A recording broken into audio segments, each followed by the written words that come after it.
Hearty welcome to all the participants of today's webinar. So I'm very grateful to Women Who Code Singapore for giving me this opportunity, because this is my first talk with a technical community in Singapore. So very privileged to be a speaker today, and I hope that this session will be quite helpful. And thanks to Simran and the entire team for giving me this opportunity. So I'll be sharing my screen now. Yeah, okay. So the topic for today is IoT development, challenges and opportunities. So right now we have lots of advancement in the digital world. So I wanted to highlight the upcoming developments of Internet of Things. So we live in a digital world, and almost we are getting connected to digital gadgets on a daily basis. So we have different kinds of advancement in the digital world, and I'm sure that even we can stay without electricity for 5 to 10 minutes, but not without internet for even a single minute. But we don't have that problem in Singapore, because we don't have any power cuts. So the technology is quite advanced in Singapore compared to other countries. So this is also a blessing we have in Singapore. And right now, lots of smart homes, smart cities are coming up. We have different kinds of new technological names like big data, IoT, cyber security, blockchain. So there are lots of advancement in technology. So what is happening in the hardware side when we talk about the advancement of technology? There is a survey which says that by 2030, around 125 billion devices will be connected to the internet. So this is a very great number as far as the future is concerned. So you can see the demand for consumer electronics going up day by day. People are using smartphones, smartwatches, tablets, and lots of advancements in technology. We have different kinds of home appliances getting connected to internet. So this is the advancement we see these days. So AI is also playing a major role right now in data analysis. There are lots of job opportunities for data scientists, data analysts. So large sets of data are getting analyzed using AI, machine learning, deep learning, neural networks. So the technology is becoming advanced. And on the other hand, there is also a talk that unemployment may arise due to all these advancement in technology. So that is why we have these kinds of communities where we have up-to-date conferences, panel discussions, and presentations, so that we are in trend with the market and we get to know what is the future and how do we equip ourselves for the forthcoming changes in the industry. Okay, so how did we get from the simple machines to today's modern computers where we are right now? So as you see in this image, calculations were done by hand, pen and paper was used earlier using abacus and so on. And then in 1920s, we moved to analog computers for mathematical and logic calculations. And then in 1940s to digital computers. So we had the invention of magnetic drums, radio detectors, vacuum tubes, and the first generation of computers was built using vacuum tubes. And the first generation of computers occupied the entire building space. So it was quite big and it consumed more power. So in 1960s, we moved to programmable computers, and it was using the transistor technology, because in 1947, the transistor era started. So transistors were invented, and the second generation of computers were built using transistors. So this was the evolution behind the semiconductors. And moving forward in 2000s, we had PCs and smartphones with the help of integrated circuits. So we have this word called very large scale integrated circuits. So this is the advancements we see right now in today's modern computers. So previously we started from the first generation of computers to where we are right now. We are in the 12th and 13th generation of computers. So we have seen the evolution of computers, and technology has become so advanced. The processing speed has improved. The area of the product has shrink. So we have seen this differences. The area has come down a lot. The performance has improved, and there is always a challenge between battery life and the performance. Higher the performance, higher the battery, the lower the battery life is, because we always in the design industry, we always have a challenge between battery life as versus the performance, because when the processors are quite good in performing, they are power hungry. So that is why we have this kind of challenge between battery life and the performance. Okay, so now talking about IoT. What is IoT? IoT is a new concept because previously, those days also earlier we were getting connected to the internet, but that was only our mobile phones and laptops were getting connected to internet. It was maybe 10 years ago, but right now almost all our home appliances, all devices can be connected to the internet, and we have been seeing this right now in the industry. We have seen lots of home appliances in Coats, Harvey Norman. All these are getting connected to smartphones and also smart apps. So this is the advancement we have right now in IoT. So what is IoT in short? Let's look into a small video.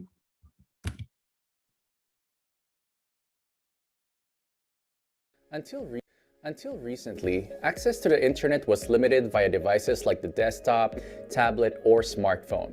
But now, with the Internet of Things, aka IoT, practically all appliances can be connected to the internet and monitored remotely. It is a system of interconnected devices that transfer and exchange data over a wireless network without any human intervention. The things in Internet of Things could be the AC, doorbell, thermostats, smoke detectors, water heaters, security alarms, and more. IoT devices are connected to the network with the help of gateways. These gateways or processing nodes process the information collected from the sensors and transfer it to the cloud, which acts as both the storage and processing unit. All actions performed with the collected data are used for further learning and inferences. With improved response, monitoring, and analytical capabilities, IoT is being adopted in almost all industries and domains, opening doors to countless applications. Manufacturing, transportation and logistics, retail, public sector, healthcare, and many more are readily deploying IoT. With such a wide spectrum of applications, the future of IoT looks more promising than ever before. The integration of IoT with other technologies like cloud computing, machine learning, and artificial intelligence is paving the way for many new and exciting innovations. So this was IoT in short.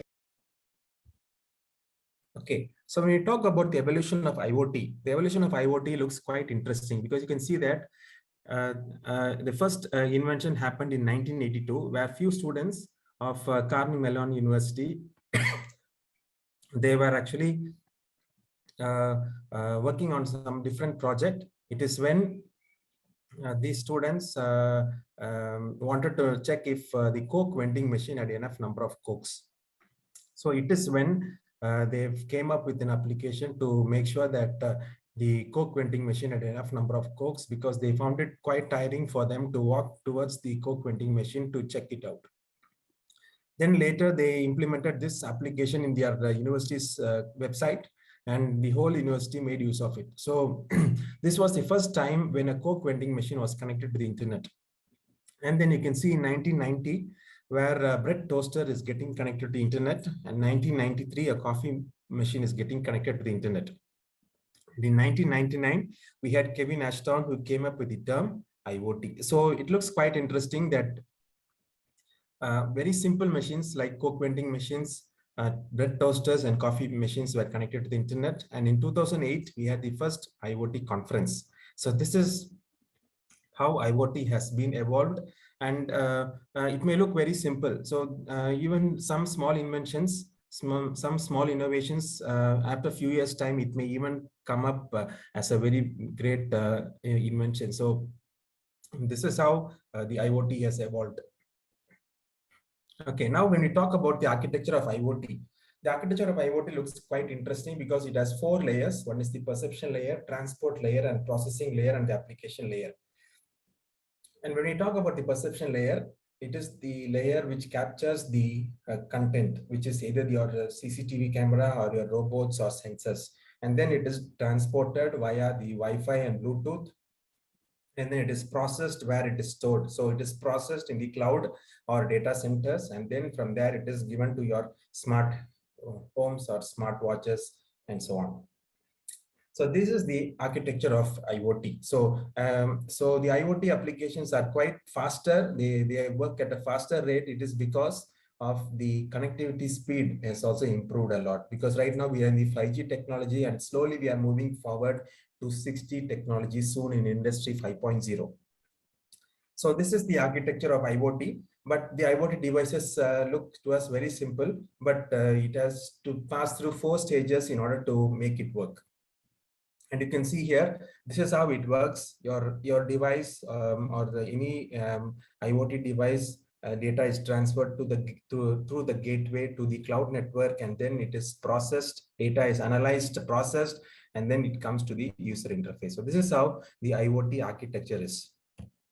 And there are different kinds of sensors we use in IoT.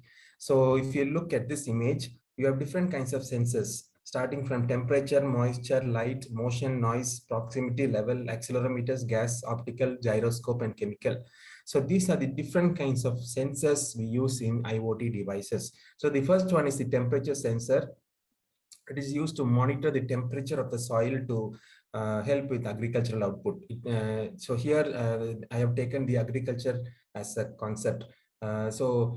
This can also use to monitor the temperature, the weather conditions when we implement it in a smart home automation system. And then is the motion control sensors. We see it everywhere in Singapore. We have motion sensors to detect the movement in and out of a person, so that it also helps us in efficient use of electricity. So this is quite common. And level sensors are to check the fuel levels in the vehicle tank. So when the levels are dropping, you get alert. So it also provides continuous level monitoring.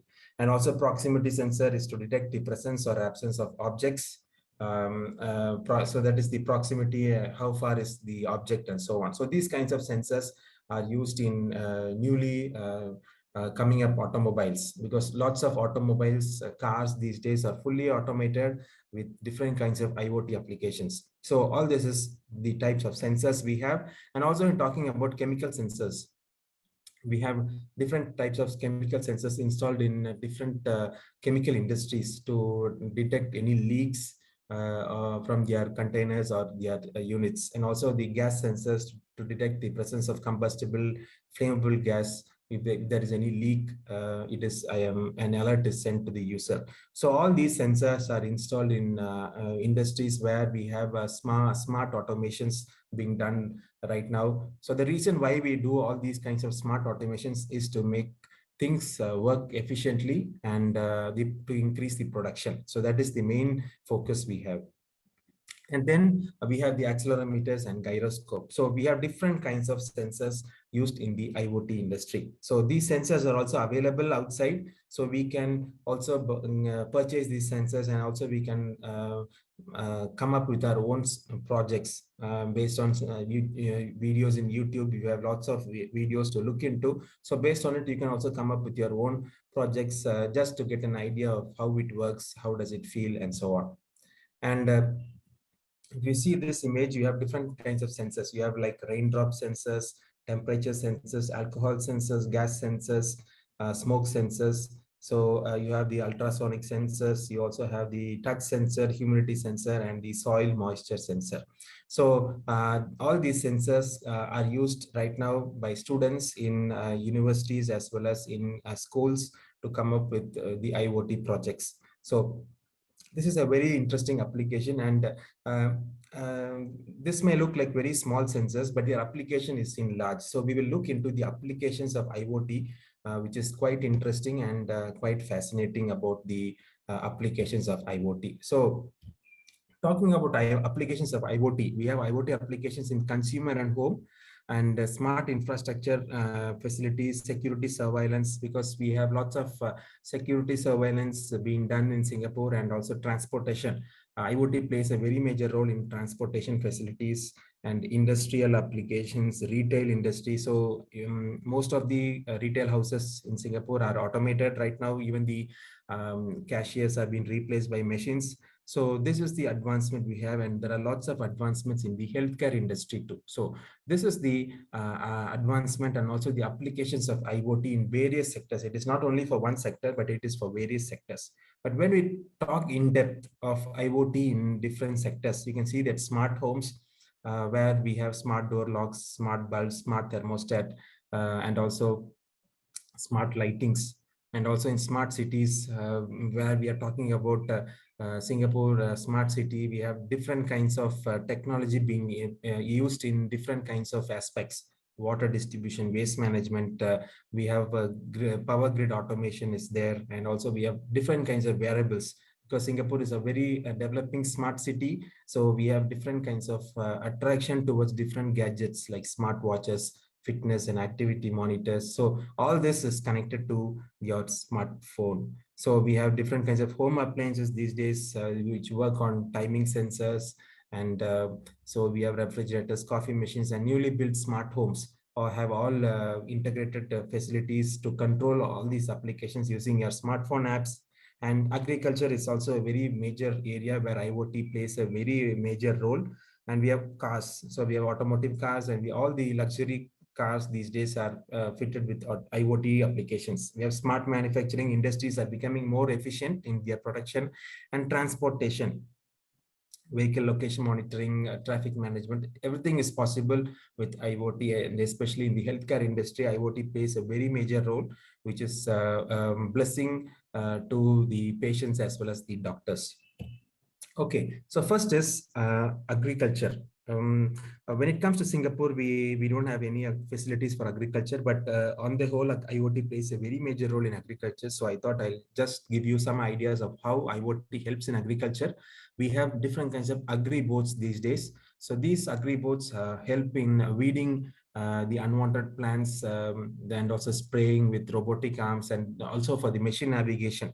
We have tractors and plowing equipments these days fitted with GPS, so that they are able to move on their own, and they are able to complete their task even without presence of a human. And also they are fitted with the obstacle detection sensors, so that they can move accordingly based on any obstacle they face. And also for material handling to lift heavy materials, and also for plant spacing, so that it can optimize the space required. So that is reduction in production cost. And also drones are very quietly used right now for farm surveys, continuous crop monitoring, and it also helps to increase the yield. So this is the application of IoT in agriculture. And then we also have it in remote sensing, where IoT helps plays a very major role in crop monitoring, where it helps to detect the change in light, temperature, and everything is notified to the farmer.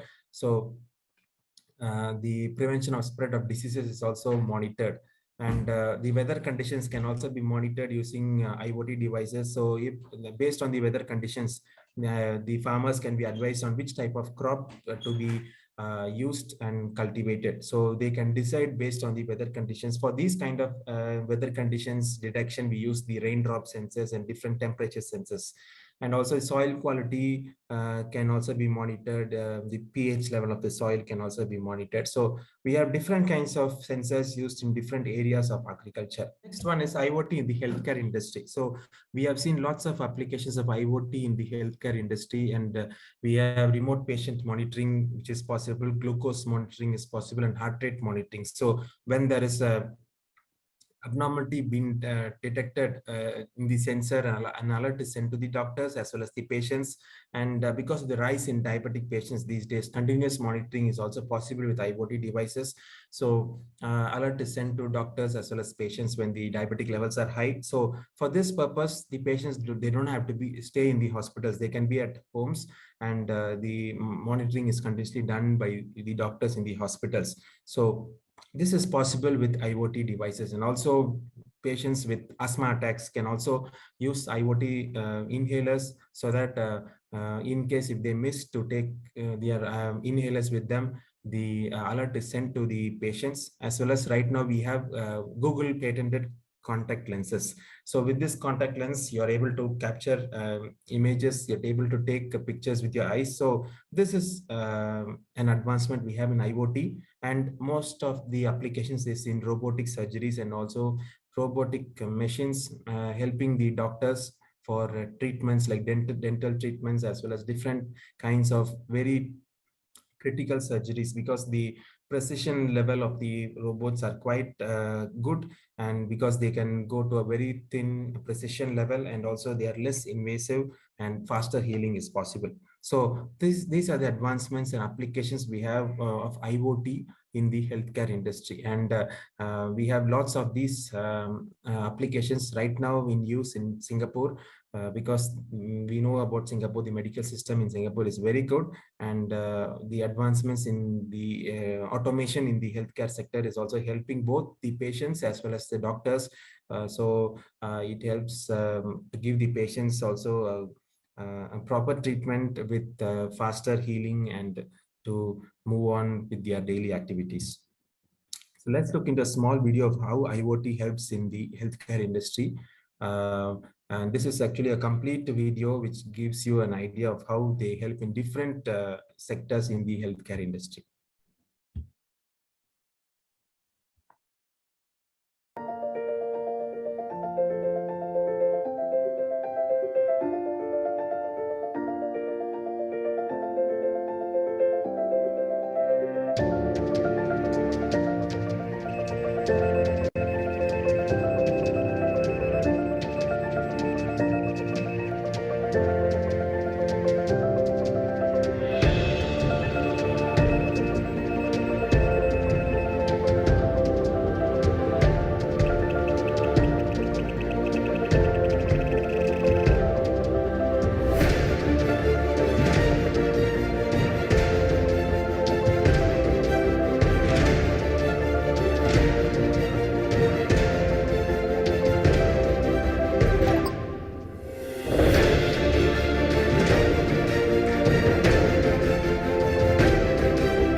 Okay, so this is the IoT in healthcare industry. Now, when we move to the other applications like IoT in smart homes, these days we have different kinds of smart homes coming up, and we have seen lots of automations happening in condos, especially. So we have the lighting applications, kitchen applications, security systems where the lighting systems are being controlled by smartphone apps. So we have smartphones to control lighting, apps to turn on, turn off the light, kitchen, and also sensors to monitor the smoke and also the temperature and humidity levels, and apps also to provide recipe suggestions, ingredients, and nutrition value. So talking about security system, we have different kinds of security checks on doors, windows, as well as the electrical appliances, and sensors are also there to lock the house, and also close the shutters, and also to check on the safety of elders. So this is the applications we have in smart homes, and also temperature controls, smart thermostats to control the temperature based on the environment. And also we have lots of face and voice recognition to open doors. So we also can set up a protocol like first the front door opens and then the lights on, the other doors open, the TV is on. So this kind of setup can also be managed with the help of our smartphones as well as the IoT devices. So even when we install a Linksys router, in case for a startup or Singtel connection, that they provide you an app. So through that app, you're able to monitor the number of devices getting connected to that router, so that it is quite safe for you to monitor and see if there are any other unknown devices getting connected to the internet, and the usage of each device. So you can also control your internet usage based on it. So right now, almost all the devices have a separate app so that you can monitor the usage of the device using the app. So same thing occurs in IoT applications where a smartphone app is available to you. Okay, so the next one is IoT in smart cities. So this has lots of applications. We are witnessing this in Singapore right now. We have lots of traffic monitoring, real-time tracking, and the air quality monitoring is also done. We have lots of IoT sensors to identify the polluters. Smart transportation. We have smart traffic lights, the lights in the HDBs, they turn on at 7 o'clock. So all these the time sensors, they work on these kinds of ideas. And we have smart parking. Right now, sensors are installed in lots of shopping malls and hospitals, so that you can take note of the occupancy limit and you can make use of it. And also you have smart lightings, timing and lighting sensors, and smart buildings. So right now, almost this smart automation has been implemented in lots of industries, factories, and offices. So it is quite helpful in the working of the energy, mainly to reduce the waste, and also to have efficient use of energy, and to have a systematic approach towards different kinds of sectors in the industries. Okay, so I'll skip this video, and if you look at this image, this one is a very interesting image where you can see that how does IoT play a very major role in these smart cities. You have public safety taken into account, you have smart health, traffic management is possible because we are witnessing lots of traffic management measures automated in Singapore, and we have intelligent shopping right now. We have education system getting automated right now. We have lots of virtual tours of universities like NTU and US have their called campus tour, is even using AR apps. So we have smart environment coming up, and also air pollution is reduced to very much and we have smart buildings and smart home facilities, smart street lights are there, and we have electrical vehicle charging right now. We have lots of e-vehicles coming up, and this is the advancement we see in smart cities. And Singapore is a very a great nation in terms of smart applications, and it is considered to be one of the best smart cities in the world. So we have smart parking facilities, smart energy, lots of power grid automations have been done, smart grid automations and conversions of wastewater to the useful water, and these kinds of automations are done so that the processing speed is quite fast, and there is good performance, and efficient implementation is done. So all this comprises the smart city applications. And when you talk about transportation, IoT plays a very major role in transportation. And you can see the 5 major applications of IoT in transportation, which is efficient traffic management, automated toll and ticketing. We have this ERP facilities, so we don't have to wait. The amount gets detected automatically when you cross the toll, and we have self-driving cars right now in use as well as in research. We have different kinds of self-driving buses, vehicles being tested in universities. So this is a major advancement we have in IoT, and also we have the advanced vehicle tracking methods as well as the enhanced security of public transport. So we are witnessing all these 5 major applications in Singapore, so which is a very good advancement in terms of the nation as well. And you can see that in this image, you have the air traffic, water traffic, and land traffic. Everything is connected to the internet in Singapore, so which has efficient implementation and which contributes to a very good growth of the nation as a whole. Okay. So in terms of transportation, and next is the smart factories. So we have lots of IoT applications these days in smart factories. You can see that things are getting automated in factories a lot, which is helping in the yield production, and also production time is getting shorter, and the employees are also getting equipped with latest technology. So that is why we have different kinds of certifications courses where the workers can get their skills upgraded. So we have possibilities for all this in Singapore right now. So when we talk about the smart factory, let's look into this interesting video on smart factory IoT solutions.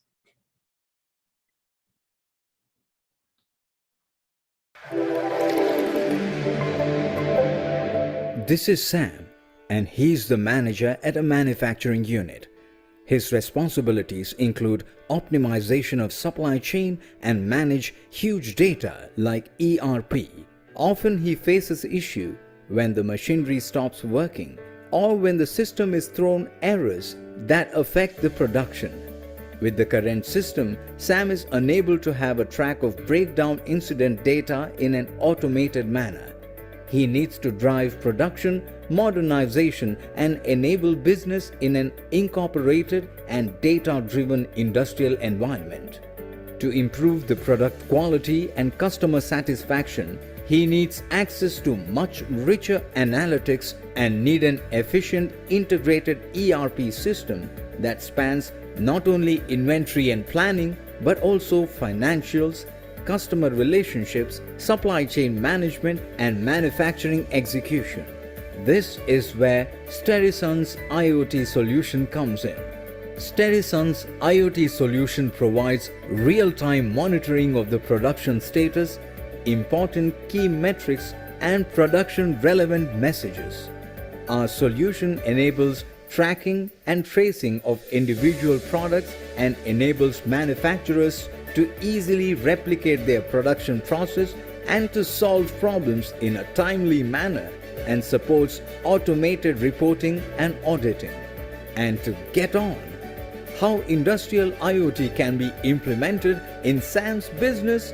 At first, the purpose-built-in individual sensors will be installed in the plant, like places over the conveyor belt, and measure many sources of data. When the sensor is added to the production unit, it will help to monitor production flow in real time that will benefit time management and saves the unnecessary work. Aside from sensors, the data is captured from the existing PLCs as well and is periodically sent to the cloud for analysis and to help create predictive models. The data is processed and displayed as dashboards on the HMIs, portraying the different calculative parameters like machine utilization, process efficiency, etc. Also, alerts can be integrated to mobile phones or as emails in times of abrupt downtime or malfunctioning of the system. Here is what our IoT system can do for your manufacturing units. Real-time monitoring of the production status, advanced statistics of process data, tracking and tracing of individual products, easy to replicate production process, automate reporting and auditing, automated reporting and auditing, automated machine failure alerts, automated plant temperature monitoring and control, view reports everywhere, removes manual data entry errors and saves time and cost spent on labor, advanced dashboards to complete insights of the manufacturing plant, integrates with any ERP, advanced reports related to machine utilization, machine efficiency, machine reliability, yield, variance sigma level reports, etc. With Sterison's IoT solution, Sam has made his manufacturing plant smart and improves the product quality. No more unplanned maintenances. Sterison's IoT solutions, trusted by 50 plus manufacturing plants. To discuss more, please contact Sterison Technology. Okay, so this was Visit setup. And when we talk about challenges in IoT sector, the challenges are in plenty. The first one is security. Security is the backbone of IoT because right now we have more focus put on cyber security, because once you are connected to the internet, is your data secure? Because data has to be stored, has to be processed, has to be shared across. But is the data secure is our question? No. So that is why we have lots of issues these days on cyber attacks, and we have lots of new measures taken to prevent the cyber attacks happening in the internet world. So when we are connected in the cyberspace, we need to be very careful, because due to lack of encryption, hackers can manipulate the security algorithms, which creates loopholes for them, and also lack of sufficient testing, because in IoT devices, the demand is more for the products these days. So not enough time is given for testing, and more emphasis is put only on production. So it also paves way for the hackers to enter the systems, and also weak login details. So that is why we have facilities to keep passwords with stronger login details, like you have uppercase, lowercase characters, alphanumeric characters, and the different kinds of combinations are being recommended right now. And also you have two-factor authentication right now enabled in almost all social media accounts, say Facebook, Instagram, and whatever social media account, as well as banking applications and any critical applications we use these days. So this is how we can protect ourselves in this cyberspace. So the motives behind cyber attacks are very sad to see, because 41% is contributing to ransom. So those days people were kidnapping for ransom, but right now they are taking control of the system, the computer, and they're demanding ransom. And also 27% is from insider threat, people sharing information to different companies on what is happening in their current organization, on different design goals, so on. And 26% is for political reasons between parties, as well as 26% is for competition among different companies. And the sad thing is 24% is for cyber war. So this is a very sad state that even the next 9/11 can be a cyber attack. So this is what we read in the news these days, because lots of cyber wars, cyber warfares are happening, and 24% is contributing to cyber warfare. So when a cyber war occurs, the whole country can go to a cyber lockdown, same as how we had the COVID lockdown. The cyber war can lead to a cyber lockdown. So in that case, the whole country will be suspended from internet usage. Only then, that is the only method, only way to protect ourselves from a cyber war. So this is quite scary. And when you talk about security part of it, we have different kinds of attacks happening these days. And the new attack happening is the APT attack. In the APT attack, so we have the attacks happening into multiple phases to avoid detection. Because previously, when there is an attack at a particular time, it is easy to detect it and to recover. But when it happens in irregular intervals, it is quite difficult for us to recover from it. And also we have the DDoS attack, where the hacker will send unusual traffic into an internet channel, And with that, we are unable to use it for our regular use. Our usual traffic gets affected. So they also can take control of different networks. So it is called as distributed DDoS attacks. And the other attacks are quite common for us. So as you are from the software domain, I'm sure that you are aware of all the networking protocols and the security protocols to communication side too. And when we talk about the cyber attacks in depth, we have different new attacks coming these days. One is the man in the middle attack, where the other person can can sound to you as your friend or a relative, but it must be some hacker who has hacked the system of your friend or relative, and he communicates with you as same as your friend or relative. So this is also known as eavesdropping, and we have zero-day exploit, DNS tunneling, cryptojacking more into the cryptocurrency field, and the SQL injection, where SQL code is injected to destroy the entire database. So we have lots of new attacks coming up these days. So we need to be very careful when we are in the cyberspace.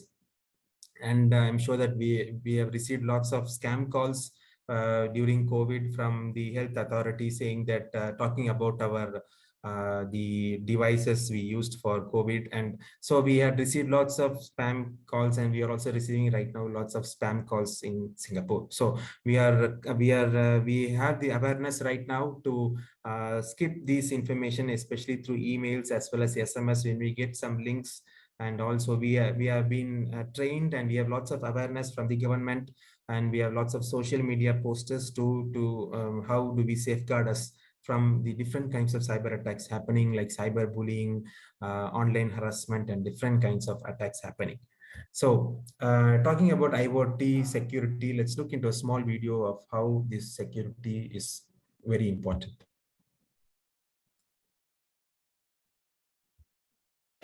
This is called a smartphone, but it's actually a multi-purpose pocket computer that stays connected at all times and goes with me wherever I go.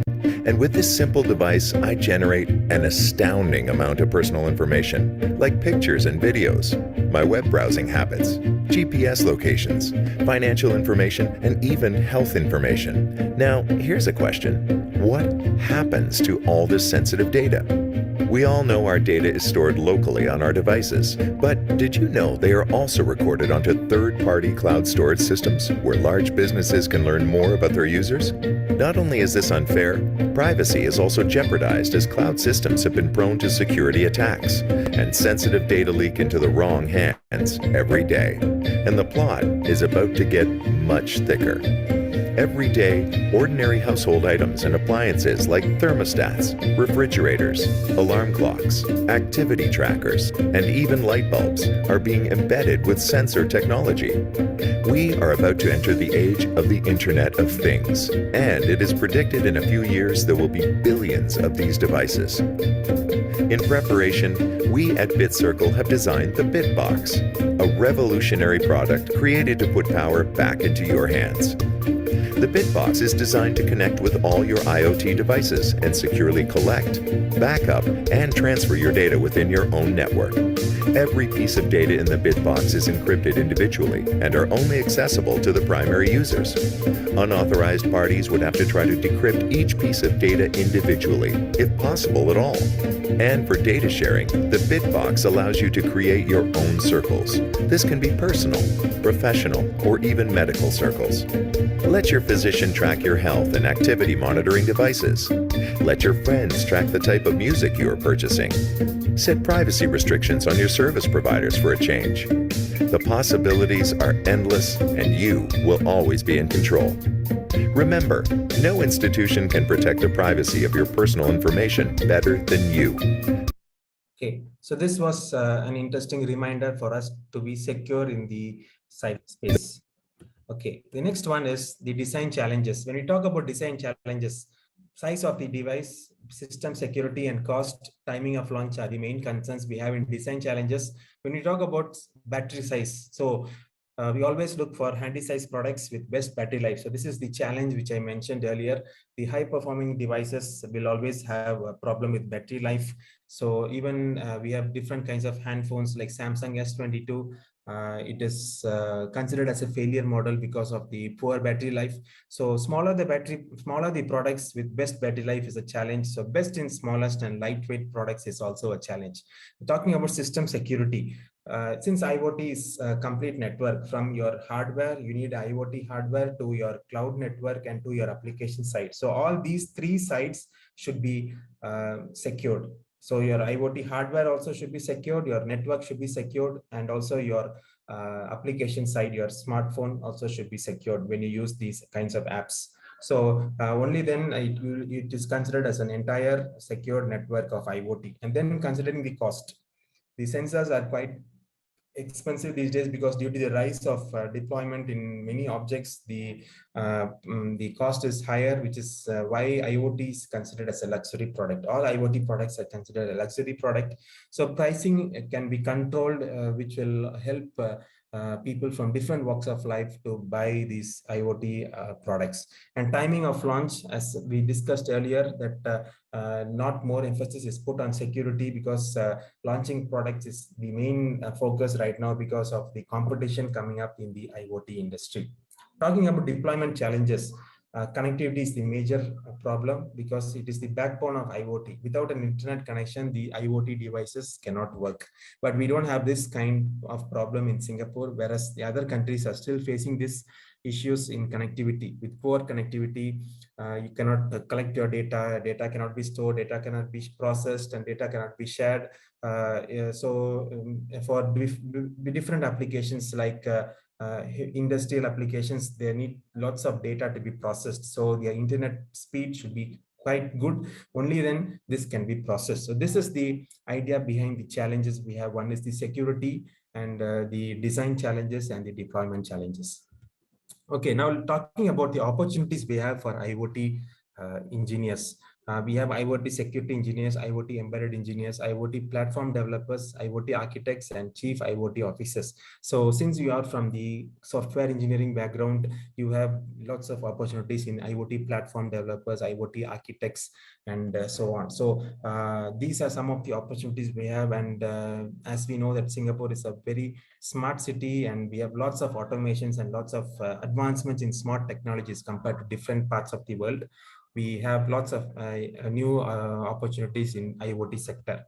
And how is IoT in Singapore? You can see that from this map, it is quite evident for you that IoT is playing a very major role in almost all the fields and sectors in Singapore, from the transport to the tourism to the automation in buildings. And you can see that IoT has made a very good progress in Singapore, and everything is connected. So the connectivity is higher in Singapore compared to other countries.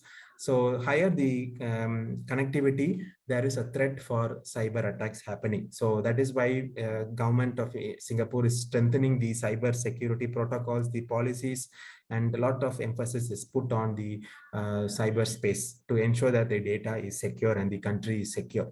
So this is what is happening in the IoT field in Singapore. So talking about the future of IoT, the future of IoT looks very promising, because 40% use smartphones for online education. This statistics is from all over the world. 20% households have televisions, 25% shoppers prefer online shopping. So even after COVID, we are still into online shopping, and we find it quite convenient. 52% people use smartphones for navigation purpose, and 47 people prefer online payment. 15 people use wearable equipments. So this is slowly improving, and the statistics says that the total IoT revenue in 2025 will be 3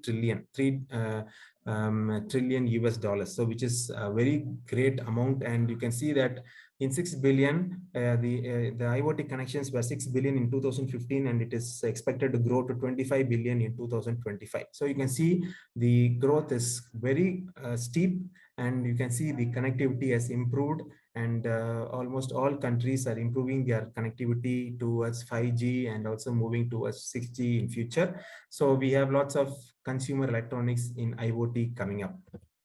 Okay, so when we talk about the future, we have smart parking and smart farming, smart bulbs, smart domestic systems. So this is the ones we have seen. And future, we will also have smart clothing, where you will have kinds of jackets. When you wear these kinds of jackets, your body temperature and all your body parameters will be captured and it will be given to your smartphone.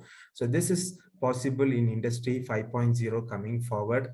And also we have payment ticketing and everything is automated right now. So all this are with the wireless sensors. So wireless communication is paving the way towards different kinds of new advancement in technologies, and also in the medical field, in disease monitoring, biomedical sensors, in every kind of application we have in different sectors, starting from education till the different kinds of industries. We have IoT applications these days. So everything is becoming smart. We have smart classrooms, smart TVs, curved televisions, and with the advancement of IoT and different applications of the digital world, this is improving. So when we talk about the specific future of IoT helping in AI, advanced machine learning, VR, AR devices. So we have lots of VR, AR devices coming up. Labs are being set up, and even universities are taking up VR, AR courses. Right now, we have blockchain technology, conversational systems. We have lots of digital platforms, security architecture, digital health is possible, big data and supercomputing. We have quantum computing and different kinds of advancements even in the software field as well as the hardware technologies. So this is the future of IoT. And talking about certifications in IoT, we have plenty of certifications in Singapore. One is from NTU, we have this practical approach leveraging on IoT to improve business productivity. So if you are interested to pursue a certification in IoT, you can also check this. And also you have the Singapore 5G and Telecoms Academy. They also have courses in IoT. And NUS along with ISS, they have IoT and 5G security certification.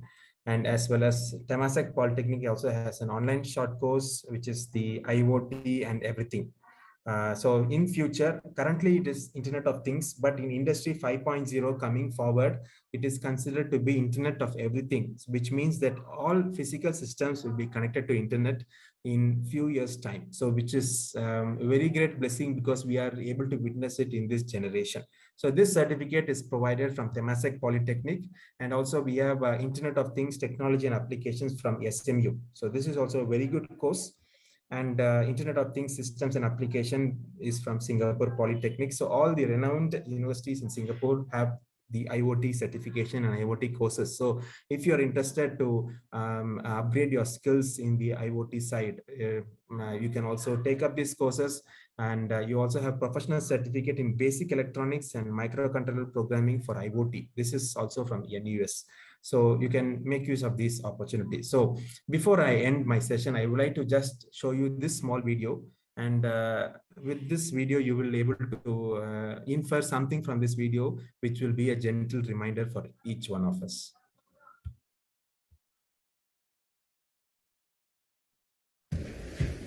Playing jazz. Playing jazz. Smoothie. Making smoothie. Calendar. No meetings today. Remember, tandläkare at 9:30. Fire off. Fire off. Open door. Door open. Sånn. Så skal vi sette en til. Ja. Open door. Wrong voice command. Open door. Wrong voice command. Open. Open door. Repeat that. Open door. I didn't understand that. Hey! Open door! Play on the floor. Get on the floor! Open the door! Wrong voice command. Error. Hey there. With a rock? Open door. Open door.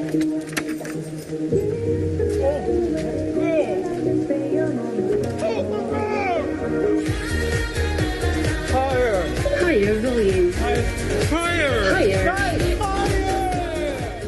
Okay, so this is a gentle reminder for us that technology does not help us always. We sometimes get stuck with the advancement of technology, and it sometimes even makes us feel that pen and paper were better than the technological advancement which we are in right now. But we have no other choice that we have to adapt ourselves to this technology and this advancement in the digital world. So with this, I would like to conclude my session. And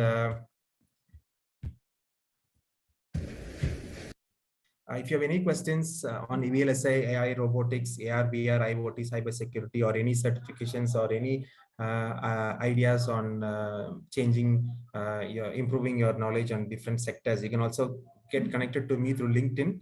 And I'm very grateful to Simran and team, and also Women Who Code Singapore for this opportunity. And very happy to know that we have this Women Who Code Singapore who continuously has lots of events happening. And I saw in Meetup that there were lots of events continuously scheduled. And so this is a great platform to improve our knowledge on different technologies. So once again, thank you.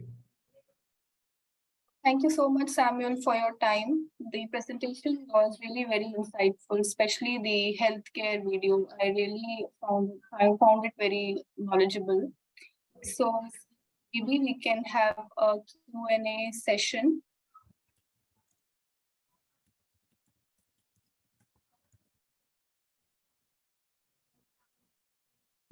So if anyone has any questions or any comments.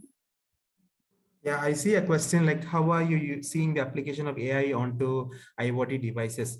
Because right now AI is, the term AI is quite catchy, artificial intelligence, but it is just collection of data and how do you process it? Because the tool does all the collection of data, and it is the engineers who mainly work on the analysis of the data, and it is the creativity. So it gives us mindset to think out of the box. And talking about AI on IoT devices, AI is helping a lot in the IoT applications, because with the advancements of artificial intelligence, we have lots of VLSI circuits coming up these days. The Qualcomm Snapdragon processor is also implementing AI technology, so which is actually helping the mobile applications to work efficiently with AI technology. So we have lots of applications of AI coming up with the IoT devices, because it is just the implementation. And how do you train the model? The IoT devices are trained. So we have different kinds of data sets being given to different kinds of specific devices we use in different industries. Like for the healthcare industry, the models are trained with the data specific for the healthcare industry. So each industry has the different kinds of devices, and AI plays a very major role right now in the advancement of the IoT devices.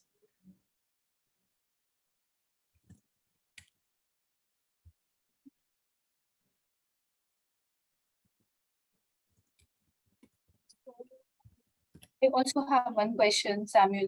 So I am from the semiconductor industry, but for the IoT industry, what kind of skills do we need to enter the industry? Software skills, hardware skills, any languages that we need to know? Yeah, so for the IoT industry, when we talk about software programming language, it is always Python programming, because with Python programming, right now this is easily available for everyone. It is quite easy to study, and we have lots of online sources as well as case studies.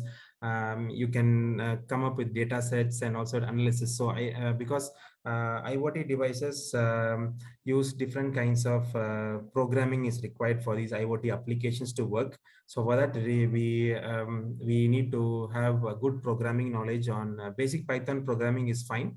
And we need to be aware of the different kinds of sensors we use, so that each device can be used with different kinds of sensors. So when we use the IoT devices for different industries, we need to be aware of the different kinds of sensors we use.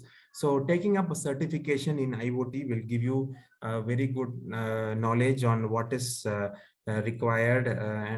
Because when we all know that certifications from these renowned institutes in Singapore will always help us a lot when we plan to move into the IoT field, because these certifications will also give you hands-on experience. Some are online and some are in physical mode. So you will come across working with IoT hardware, and how do you make the connections, and how does the IoT network work. You will also come up with developing the apps for your smartphones. So these are the different platforms we have. and basic hardware knowledge. As a semiconductor professional, you will have the basic ideas on different kinds of microcontrollers and different kinds of electronic circuits. So this will also help you a lot in moving into this field of IoT. So much. So we have another question from Sid, that are there AI models on these devices?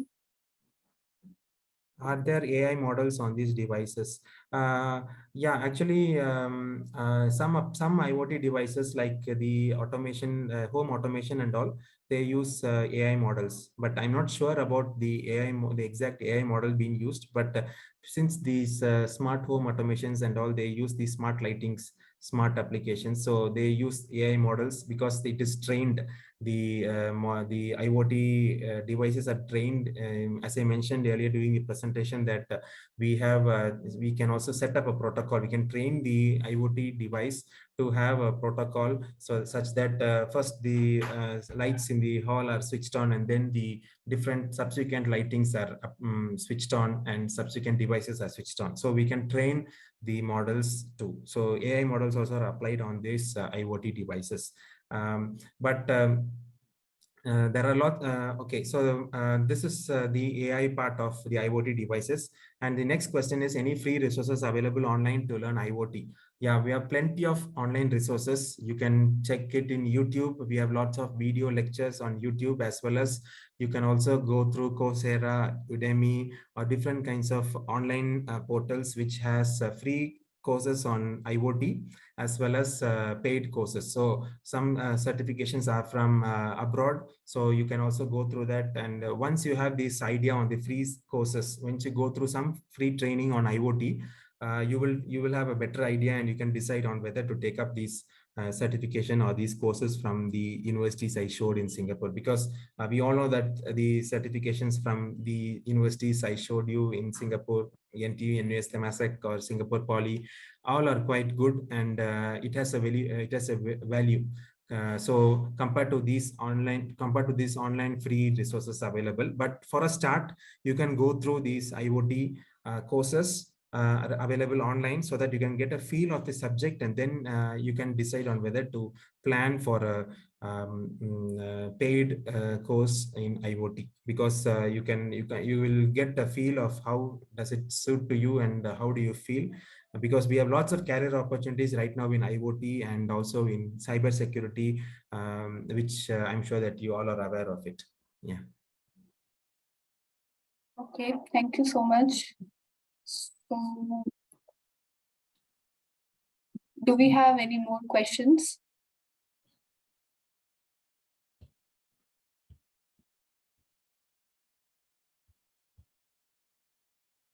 Okay, if not, then I think we can conclude our session here. Thank you so much, Samuel, for your time. And we will also be uploading this session on YouTube. So if someone wants to check it again, they can do that. So again, thanks a lot, everyone, for joining, and have a nice evening.